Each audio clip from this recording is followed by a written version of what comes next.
یک نفر شخصی روزگاردیده ساکن ناحیه وخش ولایت ختلان با همدیهای خود مناقشه کرده او را با کارد زخمی کرده است. جبریده با برداشتن جراحت سخت جسمانی در بیمارخانه بستری گردید.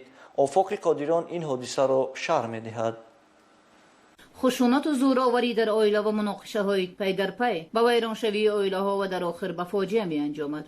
از جانب کارمندان شعبه وزارت کارهای داخلی در ناحیه وخش، سگاتف نوریدین سال تولدش 1968 ساکن ناحیه مذکور با گمان قصداً از حیات محروم ساختن شخص دیگر از رشک بی اساس که دست به جنایت مخصوصاً وزنی زده است دستگیر کرده شد. روز 23 اکتبر سال روان سگاتف به بازار مرکزی جمعیت دارای مسئولیتش محدودی حاجی کرامت الله ناحیه وخش رفته و جمعیف نور محمد سال تولدش 1962 ساکن ناحیه مذکور به مناقشه برمیخیزد و با کارد آشخانگی با خود آوردهش قسمت گردنی آخران را بریده به او جراحت وزنی جسمانی رسانیده است که جبر دیده در پی این جراحت ها در بیمارخانه مرکزی ناحیه وخش بستری کرده شد. سبب دست داشتنش را در این جنایت گمانبر در شبهه نمودنش به همسرش سگات و مهیا می داند که گویا با جبر دیده جمعیف رابطه های محرمانه داشته است.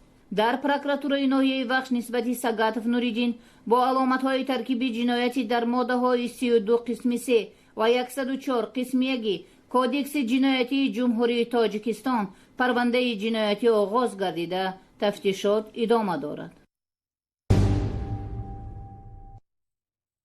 کارمندان شعبه وزارت کارهای داخلی در ناحیه شامنصور 2 نفر را برای صادر نمودن جنایت دزدی بازداشت نمودند. دستگیر شدگان که یک نابالغ و دیگر دانشجوی دانشگاه دولتی فرهنگ و صنعت تاجیکستان میباشد در حدود شهر دوشنبه از داخل واسطه‌های نقلیات شهروندان مبلغ‌های پولی و دیگر مال و اشیاءهای جبریدگان را تصرف می‌کردند. گمانبر شده اسدالله عبدالرحیم با این کردارش به نام بلند دانشجویی اسناد آورده جای آموختن علم و معرفت دست به چنین عمل نامطلوب زده است. اینچنین یک نفر نابالغ را با این کار ناشایسته جلب کرده است. حالا عاید این قضیه کارهای تفتیشاتی ادامه دارد. ساکن شهر باختر فرقت حقبردیف پیش 5 مرتبه محبسی گردیده و جای آنه که در زندگی راهی درست را انتخاب میکرد برعکس باز دست به کردار نامطلوب زد. گمانبر شده از جانب کارمندان میلیسیا برای صادر کردن 8 حالت دزدی مال و اشیاءهای ساکنان شهر باختر بازداشت گردید. در اساس عریضه های چند نفر از ساکنان شهری باختر عایدی از جانب شخصانی نامعلوم دزدیده شدن اشیاءهای روزگار، جواهرات و مبلغ‌های پولی از جانب کارمندان میلیسیا در رفت بردن چاره‌های فوری و جستجویی یک نفر ساکن شهری باختر همچون گمانبر دستگیر کرده شد. این نفر حقبردی فرقت جان سال تولدش 1984 ساکن شهری باختر پیش 5 مرتبه به جوابگری جنایتی کشیده شده و ادای جزا نموده باشد هم دست از کردارهای ناجوان مردانش نبرداشته تکرارا به دزدی مالکیت شهروندان گمانبر دانسته می شود. حقبردیف کردارهای جنایتکارانش را شبانه انجام داده در تاریخ 7، 8 و 11 اکتبر سال روان در حالتی که صاحبان خانه خواب هستند در فرصتی برایش مناسب به منزل‌های استقامتی ساکنان شهر با طریق پنهانی وارد می‌گردد و از آنجا دیگ و طبق، بالون‌های گازی، پنجره‌های آهنین، انگشتری طلا و مبلغ‌های پولی را تصرف نموده از جای حادثه غیب می‌زند که با این کردارش به جبردیدگان 12,000 سامانی ضرر مادی رسانیده است. حالتی به میان آمده بیانگر آن است که هیچ یک عمل خلاف قانون به جوابگری نمانده پرده از روی همه گونه جنایت برداشته خواهد شد. عین حال حقبردی فرقت جان در 8 حالت جنایتی دزدی گمانبر دانسته شده و نسبتش در شعبچه تفتیشاتی شعبه وزارت کارهای داخلی در شهر باختر پرونده جنایتی با ماده 244 کودکس جنایتی جمهوری تاجیکستان آغاز گردیده تفتیشات ادامه دارد. دغلان ویران نمودن ترتیبات جمعیتی و به احترامی به جمعیت کردار ضد حقوقی است که صادرکننده آن به جوابگری کشیده می شود. شهروند بابیزاده عبدالواسع محمد رجب سال تولدش 1995 استقامتکننده ناحیه عبدالرحمن جامی با هممسلکانش در کوچه فردوسی شهر دوشنبه در زمینه حسیات آبوشی با یک گروه دانشجویان دانشگاه دولتی طبی تاجیکستان به نام ابوعلی ابن سینا مناقشه نموده دیده و دانسته نسبت به جمعیت و معیارهای قبول شده قانون و اخلاق به احترامی ظاهر نموده است. علاوه بر این نام برده از حسیات آبوشی با قصد آدمکشی یعنی از حیات محروم ساختن حریفانش با استفاده از کار در عضوهای حیاتاً مهم 3 نفر آنها ضربه می‌زند. در نتیجه جبریدگان با برداشتن جراحت‌های وزنی جسمانی در بیمارخانه بستری کرده می‌شود. سود شهر دوشنبه پرونده جنایتی اشتراکچیان جنایت مذکور را مورد بررسی قرار داده 3 نفر هممسلکان بابیزاده عبدالواسع را در اساس قانون جمهوری تاجیکستان درباره عفو از سنه 25 اکتبر سال 2019 از جاوبگری جنایتی آزاد نمود.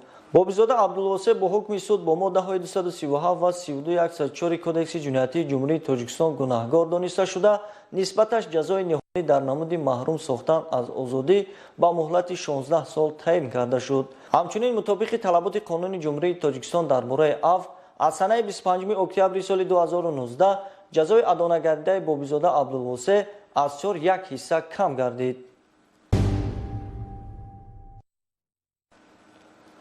برای پیشگیری از تنبشهی و دیگر قانونشکنی در راه‌های شهر دوشنبه از جانب کارمندان ریاست بازرسی دولتی اتومبیلی و شعبه بازرسی دولتی اتومبیلی در شهر دوشنبه هموقت ریدهای مشترک دایر کرده می شود. متاسفانه رانندگان یافت می شوند که از فرهنگ پستی رانندگی واسطه‌های نقلیات خود را در قطار دوم منع کرده پای کارهای شخصی خود می شوند. در این قسمت برنامه عاید چند تن از رانندگانی که با چنین قانونشکنی بازداشت گردیدند گزارش آماده گردیده است. وابسته به پیشگیری چنین قاعده‌ویرانکنی‌ها شروع از 30 اکتبر تا 30 نوامبر سال 2019 در حدود کوچه و راه‌های پایتخت عملیات با نام شرطی توقف گذرانده شده ایستاده است. مشاهده‌ها نشان می‌دهند که اکثریت قاعده‌ویرانکنی‌ها از طرف رانندگان واسطه‌های نقلیات گران ارزش صادر می‌گردند. از حیثیت هوابلندی و خودنمایشی راهبندان تشکیل نموده نقلیات‌های خود را در قطارهای دوم سر گردش‌ها داخل ایستگاه واسطه‌های نقلیات استفاده عموم مقابل سمت حرکتی راه زیر علامت‌های راه منع کننده گذاشته با این عملشان مانعگی‌های صنعی و تنبشوی ایجاد می‌نمایند. از جمله راننده автомашина тамғаи Toyota Prado рақами қайди давлатияш 2322 VV01 таҳти идораи ронанда Фатоев Моминҷон Ботурхонович истиқоматкунандаи шаҳри Ҳисор деҳаи Гаҷак директори ҷамъияти дорои масъулияти маҳдуди Алюминпрою ронандаи автомашинаи тамғаи Lexus 470 рақами қайди давлатияш 237 ZE01 таҳти идораи ронанда Ятимов Носирҷон Абдуллоевич истиқоматкунандаи шаҳри Душанбе кӯчаи Маяковский 75 ҳуҷраи 14 ҷойи кор сардори маркази миллии патенти вазорати рушди иқтисод ва савдои ҷумҳурии Тоҷикистон ронандаи автомашинаи тамғаи Lexus рақами қайди давлатияш 2101 DD01 таҳти идораи ронанда Эмомов Зоирхон Лолахонович истиқоматкунандаи шаҳри Душанбе кӯчаи Испечак 2M12 хонаи 5 ронандаи автомашинаи тамғаи BMW 520 рақами қайди давлатияш 9009ED01 таҳти идораи ронанда Исмоилов Парвиз Бобухонович истиқоматкунандаи шаҳри Душанбе кӯчаи Ахунбоев 9 ҷойи кор оператори ширкати Вавилон ронандаи автомашинаи тамғаи Toyota Prado рақами қайди давлатияш 4347 RV01 таҳти идораи ронанда Кароматов Оятулло Ёқубҷонович истиқоматкунандаи шаҳри Душанбе кӯчаи Борбат 95 ҳуҷраи 23 соҳибкор ронандаи автомашинаи тамғаи Toyota Land Cruiser рақами қайди давлатияш 1234 NE01 таҳти идораи ронанда Хоҷаев Азизҷон Розиқович истиқоматкунандаи шаҳри Душанбе кӯчаи Алишери Навои 23 ҳуҷраи 13 ронандаи автомашинаи тамғаи Toyota Camry рақами қайди давлатияш 0777 DX01 таҳти идораи ронанда Шарипов Бунёд Хушвақтович истиқоматкунандаи шаҳри Душанбе кӯчаи Саъдии Шерозӣ хонаи 37 ронандаи автомашинаи тамғаи Lexus рақами қайди давлатияш 100003 таҳти идораи ронанда Салимов Саадулло Сафарович, истиқоматкунандаи шаҳри Душанбе, кӯчаи Ҷомӣ, хонаи 48. Ронандаи автомашинаи тамғаи хундаи Туксан, рақами қайди давлатияш 0101 УО01 таҳти идораи ронанда Меликов Остонақул Исмоилович, истиқоматкунандаи ноҳияи Ҳисор, қишлоқи Дурбат, хонаи 88. Ронандаи автомашинаи тамғаи Toyota Prado, рақами қайди давлатияш 0110 НН01 таҳти идораи ронанда Меликов Камолиддин Мамадович, истиқоматкунандаи шаҳри Душанбе, кӯчаи Бобоҷон Ғафуров 43, ҳуҷраи 18. ронандаи автомашинаи тамғаи Toyota Camry, рақами қайди давлатияш 0005 РД01 таҳти идораи ронанда Раҳмонов Искандар Шукрихудоевич, истиқоматкунандаи ноҳияи Ҳамадонӣ, кӯчаи Зафаробод. ронандаи автомашинаи тамғаи Мерседес, рақами қайди давлатияш 4444 ОР01 таҳти идораи ронанда Ризвонов Баҳрулло Эмомович, истиқоматкунандаи шаҳри Душанбе, кӯчаи Ҷабор Расулов. бештар садамаҳои нохуши нақлиётӣ аз надонистани қоидаи ҳаракат дар роҳ ё дониставу риоя накардани баъзе аз ронандагон боиси ҳодисаҳои нохуши роҳу нақлиёт мегардад.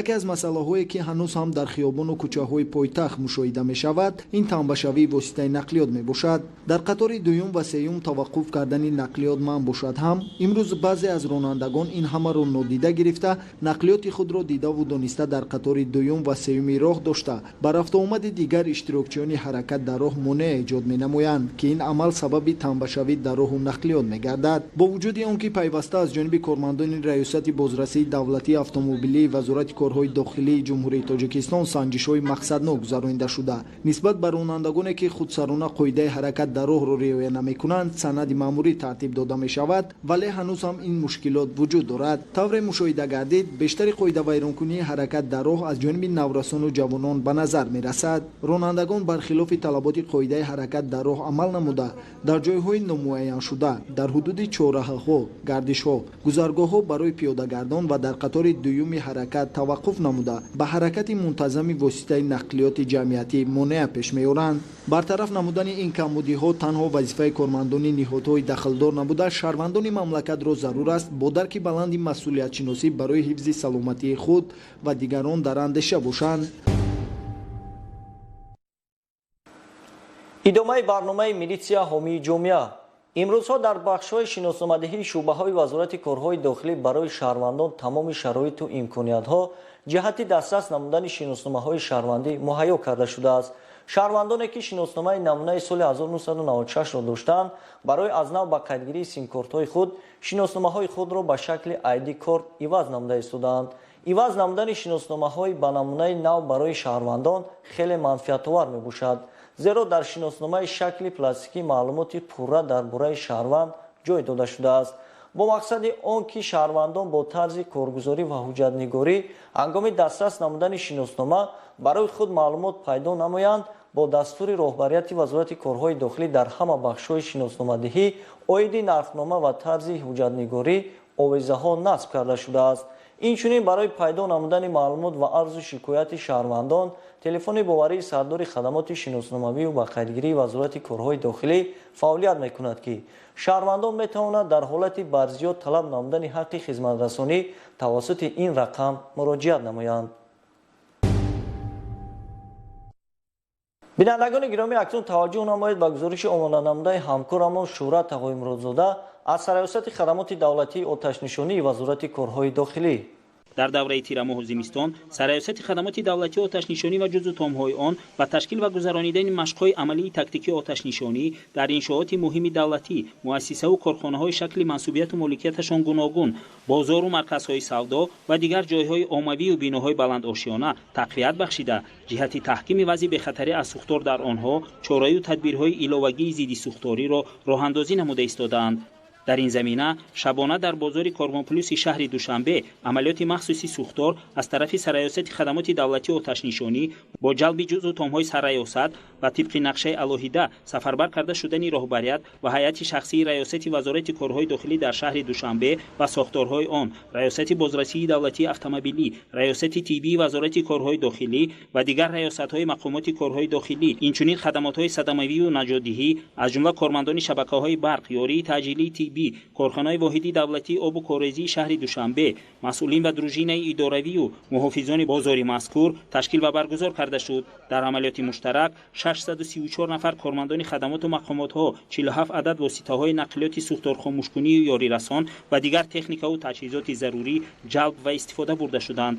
тибқи нақшаи амалиёти махсуси сӯхтор гӯё дар даромадгоҳи сеюми бозори Корвонплюс дар масоҳати 1200 метри мураббаъ сӯхтор рух дода, бинобар сабаби вазъи номусоидии обу ҳаво ва вазидани шамоли сахт, таҳдиди паншавии алангаи оташ ба дигар қисматҳои бозор ба миён омадааст. Бо таъсис додани ситоди оташнишонӣ ва зудӣ муайян намудани самтҳои асосии ҳалкунанда дар сӯхтор ва дуруст сафарбар намудани тамоми қувва ва воситаҳо ба 6 минтақаҳои муҳорибавӣ, 12 сектори хизматбарӣ, 15 нуқтаҳои назоратӣ гузаргоҳӣ, 28 минтақа ва ҷойҳои хизматбарӣ ва 2 хатсайрҳои пайраҳадории бозрасии давлати автомобилӣ ки аз ҷиҳати интихоби мавқеъ барои дар кӯтоҳтарин фурсат хомӯш намудани сӯхтор, ҳифзи таъмини тартиботи ҷамъиятӣ, таъмини амнияти молу мулки соҳибкорону савдогарон дар ҷойи ҳодисаи шартӣ самараноку ба мақсад пурра мувофиқ буданд ва иштирокчиёни амалиёт имкон дод ки алангаи оташро дар ҳамаи самтҳо саривақт пешгирӣ намуда сӯхтори шартиро бе паҳншавӣ ва ба зудӣ хомӯш намоянд. Дар ҷанбасти натиҷаҳои машқи тактикии оташнишонии муштарак,